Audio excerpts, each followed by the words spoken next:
Hello guys, ഇന്ന് നമ്മൾ ചെയ്യാൻ പോകുന്നത് വാട്ടർ ഫിൽട്രേഷൻ ആണ്. അതിനായിട്ട് നമുക്ക് വേണ്ട സാധനങ്ങൾ, ആദ്യമേ നമുക്കൊരു കുപ്പിയുടെ താഴ്വശം കട്ട് ചെയ്തിട്ട് അതിൻ്റെ ഒരു അടപ്പിലാണെങ്കിൽ ഒരു ഹോൾ ഇട്ടിട്ട് നിബ്ബ് അതിൻ്റെ അകത്ത് ഒരു ട്യൂബിൻ്റെ അകത്ത് ഫിറ്റ് ചെയ്യുക. ഇത്രയും ചെയ്തിട്ട് ഈ ഒരു ബോട്ടിൽ മാറ്റി വെക്കുക. പിന്നെ ഇതിൻ്റെ സാധനങ്ങളാണ് പഞ്ഞി, പിന്നെ മണല്, പിന്നെ ചകിരി, കരി, പിന്നെ ഓട്, പിന്നെ മെറ്റില്, പിന്നെ കലങ്ങിയ വെള്ളം. ഇത്രയാണ് ഈ സാധനത്തിന് വേണ്ടത്. ഇത്രയും സാധനങ്ങളാണ് വേണ്ടത്. ഇനി ഇതെല്ലാം കൂടെ അടുക്കി വെക്കാം. ഇനി ഇത് ഞാൻ എല്ലാം ലെയറായിട്ട് വെച്ചിട്ടുണ്ട്.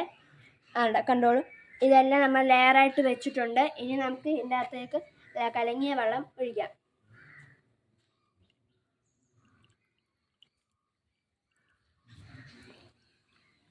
അപ്പോൾ ഗൈസ്, ഞാനിപ്പോൾ വെള്ളം വരാൻ തുടങ്ങി. ശുദ്ധമായ ജലമാണ്, വേണമെങ്കിൽ കാണിച്ചു തരുന്നുണ്ട്. നല്ല ശുദ്ധമായ വെള്ളമാണ് ഈ വരുന്നത്. അപ്പോൾ ഇന്നത്തെ ഇത് മാത്രം, ഇതൊരു നല്ല വീഡിയോ ആയിട്ട് എല്ലാവരും കാണുക. വെള്ളമെല്ലാം ഇനിയും ശുദ്ധമായിട്ട് വരും. ഈ ട്യൂബിൽ കൂടെ എല്ലാ വെള്ളവും ശുദ്ധമായിട്ട് വരും. ഈ വീഡിയോ ഇഷ്ടപ്പെട്ടെങ്കിൽ ലൈക്ക് ചെയ്യുക, സബ്സ്ക്രൈബ് ചെയ്യുക, ഷെയർ ചെയ്യുക. ഇനി നല്ലൊരു വീഡിയോ ആയിട്ട് വരാം.